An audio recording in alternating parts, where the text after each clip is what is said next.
بسم اللہ الرحمن الرحیم۔ پھر اگلی آیت ہم پڑھتے ہیں 82 فَلْيَضْحَكُوا قَلِيلًا وَلْيَبْكُوا كَثِيرًا۔ اس آیت میں اللہ تبارک و تعالیٰ فرماتے ہیں کہ بس چاہیے کہ تم کم ہنسو، فَلْيَضْحَكُوا قَلِيلًا، بس چاہیے کہ تم کم ہنسو، ہنسی مذاق میں زندگی نہ گزارو۔ یہ زندگی تمہیں اس لیے نہیں ملی کہ یہ کھیل تماشا ہے، یہ زندگی کھیل تماشا نہیں ہے، یہ ایک وہ آپ کو ایگزامینیشن ہال ملا ہے جس میں بیٹھ کر آپ آخرت کے پرچہ سالو کر رہے ہیں۔ اس کو آپ سیریسلی لیں۔ کس کی تیاری ہم کر رہے ہیں؟ آخرت کی۔ تو فَلْيَضْحَكُوا قَلِيلًا، آپ کو چاہیے، تم لوگوں کو چاہیے کہ کم ہنسو، وَلْيَبْكُوا كَثِيرًا، اور چاہیے کہ روز زیادہ زندگی کو سیریسلی زیادہ لیں۔ جزاءً، یہ جزا ہے بما کانوا، اس کی کہ یکسبون، جو تم کمائی کرتے ہو۔ اللہ اکبر۔ اب وہی بات کہ اللہ تبارک و تعالیٰ یہ بات بتا رہے ہیں کہ جو منافقین ہیں انہوں نے زندگی کو کیا کھیل تماشا سمجھ رکھا ہے، پھر بعد میں خوش ہوتے ہیں کہ ہم نبی کریم صلی اللہ علیہ وسلم کے ساتھ نہیں گئے، خوش ہوتے ہیں، ہنستے ہیں، کہکے لگاتے ہیں، اور یہ لوگ گئے ہیں تو مصیبت میں پھنسیں گے، دیکھتے ہیں واپس آتے ہیں کہ نہیں آتے، اتنی گرمی میں جنگ کون لڑتا ہے، تو اس طرح کی باتیں کرتے ہیں۔ ایک تو ان کی ہنسی پہ کہا ہے کہ یہ مذاق اڑاتے ہیں، ہنستے ہیں، تو کم ہنسو۔ تمہیں چاہیے کہ جس طرح کے تمہارے اعمال ہیں، جس طرح کی تمہاری منافقین کی کرتوتیں ہیں، تم زیادہ رو، تمہیں تو زیادہ رونا چاہیے۔ اور یہ عام انسانوں کے لیے بھی ہے کہ زندگی کو اتنا کھیل تماشا نہ بناؤ۔ اب ہم بھی اپنے اوپر ایک نظر ڈالیں تو ہمارے ہاں کیا ہو رہا ہے۔ جب کوئی شادی بیاہ کا موقع آتا ہے تو اس میں کس قدر خوشیاں مناتے ہیں، کس قدر لمٹ کو کراس کر دیتے ہیں۔ یہ لائٹنگ، یہ باجے گاجے، یہ جو ہے وہ بندوقیں چلانا، فائرنگ کرنا، اتنا خوشی سے آپے سے باہر ہو جاتے ہیں خوشی میں بھی۔ تو کنٹرول میں رہنا چاہیے انسان کو، خوشی کے موقع پر بھی صبر کرنا چاہیے اور غم کے موقع پر بھی صبر کرنا چاہیے۔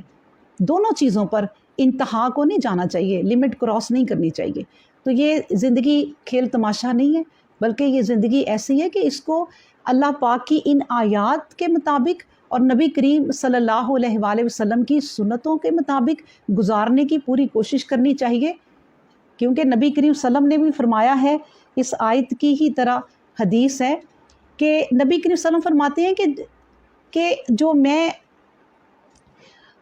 کہ جو کچھ میں دیکھتا ہوں یا جانتا ہوں، اگر تم دیکھو تو تم ہنسنا بھول جاؤ اور روتے ہی رہو، کیونکہ وہ تو جانتے ہیں۔ معراج پہ گئے تو انہیں دکھایا کہ لوگوں کے ساتھ کیا ہو رہا ہے، اس لیے وہ تو جانتے ہیں۔ نبی کریم صلی اللہ علیہ وسلم کو اللہ تبارک و تعالیٰ جو آیات یہ نازل کرتا ہے سب بتا دیتا ہے، تو اس لیے وہ کہتی ہیں کہ میں جو جانتا ہوں اور تم جان لو تو تم ہنسنا ہی بھول جاؤ، تم ہنسو کم پھر روز زیادہ۔ تو اس لیے جو زیادہ ہنسنا، نبی کریم صلی اللہ علیہ وسلم دیکھ لیں کہکے نہیں لگاتے تھے، کبھی بھی مسکرا دیتے تھے، ہنستے تھے، بڑے اچھے مذاق کرتے تھے اور اس پر مسکراتے تھے، یا لوگوں کی کسی بات پر بھی مسکرا دیتے تھے۔ اب یہ نہیں ہے، زیادہ انسان ہنسنے والا بھی بے حس ہو جاتا ہے، مردہ ہو جاتا ہے۔ تو ہم چونکہ مسلمان ہیں اور ہمیں اس بات کا احساس رکھنا چاہیے کہ ہم اس دنیا میں کس لیے آئے ہیں، آخرت کی تیاری کرنے کے لیے، اور اس کے لیے ہمیں تیاری کرنی ہے۔ یہ دیکھا جائے نا ان آیات کو پڑھ کے تو ایسا لگتا ہے جیسے زندگی جو ہے نا، وہ کہتے ہیں نا وقت کم ہے مقابلہ سخت ہے۔ ہماری زندگی کے 50-55 سال گزر گئے، ہمارے پاس اب وقت کم ہے اور مقابلہ سخت ہے، ہمیں اس کے لیے تیاری کرنی ہے، اور یہ سوچ کے خوش بھی ہو جانا ہے کہ شکر الحمدللہ کہ اللہ تبارک و تعالیٰ نے ہمیں وقت دے رکھا ہے، ابھی ہم اس کی تیاری کریں، اس کو ضائع نہ کریں۔ اللہ اکبر۔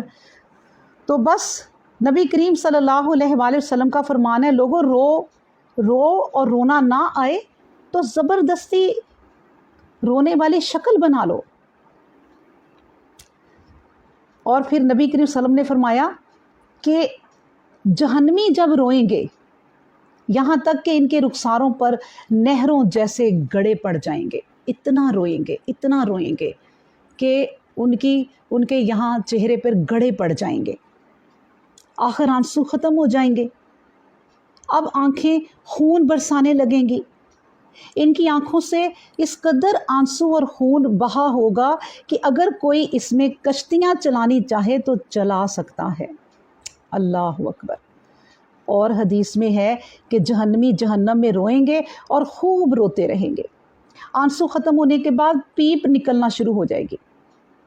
اس وقت دوزخ کے دروغے ان سے کہیں گے کہ تم لوگ اب جو رو رہے ہو اے بدبختو، رحم کی جگہ تو تم کبھی روئے نہیں، اب رحم کی جگہ کون سی؟ یہ دنیا، یہاں تم روتے تو اللہ تم پہ رحم کرتا، تو رحم کی جگہ تو تم روئے نہیں، اب یہاں کا رونا دھونا لا حاصل ہے، اب یہ اونچی آوازوں سے چلا چلا کر جنتیوں سے فریاد کرنے لگیں گے، جب رو رو کے تھک جائیں گے، آنسو ختم ہو جائیں گے، خون نکلے گا، پیپ نکلے گی، آنکھیں ویران ہو جائیں گی رو رو کر، تو پھر اس کے بعد جب وہ دیکھیں گے کہ ہمارا رونا کسی کام نہیں آ رہا، تو جنتیوں کو پھر پکاریں گے، اور پھر جنتیوں کو پکار کر فریاد کریں گے کہ تم لوگ ہمارے لیے، یعنی تم ہمارے رشتے کنبے کے ہو، سنو ہم قبروں سے پیاسے اٹھے تھے، پھر میدان محشر میں بھی پیاسے ہی رہے، اور آج تک یہاں بھی ہم پیاسے ہی ہیں، ہم پر رحم کرو، کچھ پانی ہمارے حلق میں چھوڑ دو، جو روزی اللہ تبارک و تعالیٰ نے تمہیں دی ہے اس میں سے تھوڑا سا ہمیں دے دو۔ اللہ اکبر۔ سوچیں کہ کس قدر تکلیف کے وہ منظر ہوں گے۔ تو کہتے ہیں 40 سال تک چیختے رہیں گے، 40 سال کے بعد انہیں جواب ملے گا، 40 سال تک چیختے رہیں گے اور 40 سال کے بعد انہیں جواب ملے گا کہ تم یوں ہی دھتکارے ہوئے بھوکے پیاسے ان سڑیل اور اٹل سخت عذابوں میں پڑے رہو، اب یہ تمام بھلائیوں سے پھر یہ مایوس ہو جائیں گے۔ اللہ اکبر۔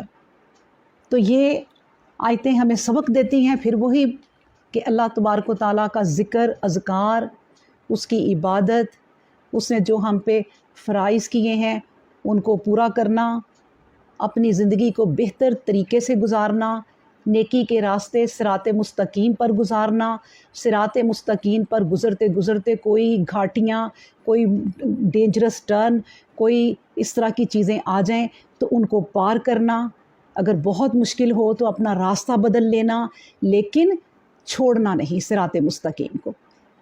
اللہ تبارک و تعالیٰ ہمیں اس طرح یہ آیتیں پڑھنے اور ان کو سمجھنے کی توفیق عطا فرما دے۔ آمین۔